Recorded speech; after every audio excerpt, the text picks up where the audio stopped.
welcome back, Fred in the Shed 2. Now this is a follow-on from a recent Fred in the Shed 1 video where we bought this incredibly cheap little sort of, well, action spy camera, if you like, this little cube camera. If you haven't seen that video, I will leave a link at the end, a little pop-up will appear on Fred in the Shed 1.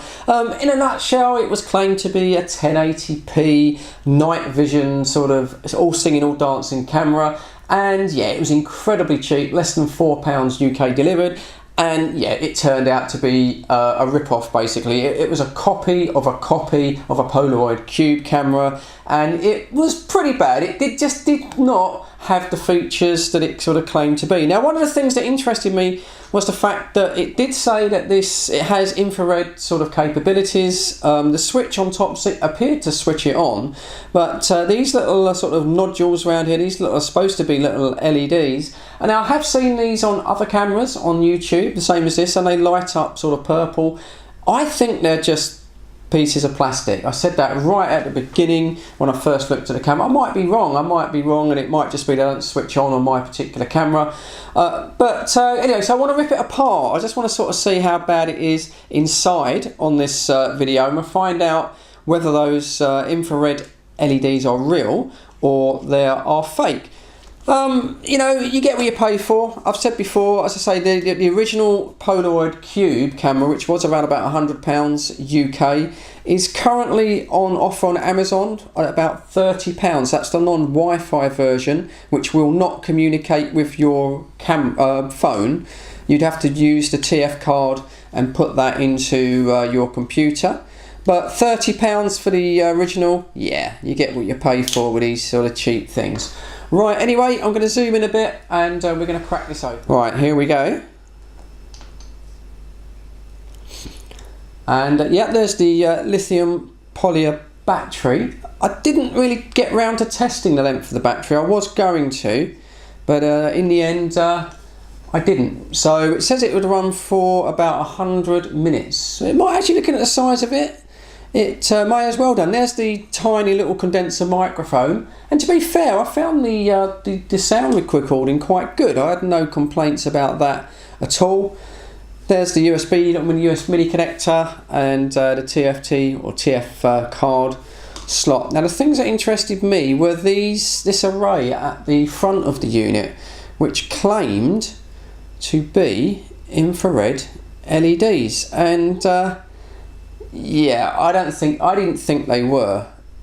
And this is where I end up breaking it, I think. I can't see any other screws or anything. Oh, there's a tiny screw. No, tell a lie. A couple of sort of tiny screws. So let me just undo those. Even though it's so cheap, I don't feel I want to sort of break it. Do you know what I mean? I don't know really. It just doesn't seem fair to break it. It did work as a camera, but not as described. Not as described. And okay, hopefully we're in focus, so let's remove the fascia. Yeah, and there you go, that's it. And this is supposed to be your infrared LED array, and yeah, clear as day, just a little tiny piece of plastic. So absolute BS when it comes down to having night vision. And there's the little camera itself on the board. It's got a little crystal there, and buttons there. That's interesting. We've got a little that's the reset. Yeah, that was the reset button, which I didn't have to use. So we've got the functional controls there and the reset button. The little polymer lithium battery there, and the camera itself with the little CMOS chip sort of buried on the circuit board. But yeah, absolute BS.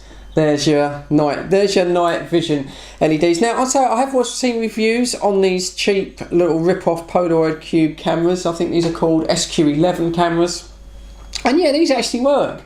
You know, I've seen videos before, but obviously not on the version that I got. The version that I got, it was a little bit of a rip-off. But that's a shame, but there you go. Anyway, that's it, taking it apart. I'm not an electronic expert. This is not like Big Clive or the EEV blog. Unfortunately, I just take things apart and look at it And there it is, but that's what I really wanted to see, whether that was genuine or fake, as I suspected. So anyway, cheers, there's the old sort of fun. Cheers, thanks for tuning in to Fred in the Shed 2. Stay safe, look after yourself. Yeah, I'll catch you all on the next one. Bye for now.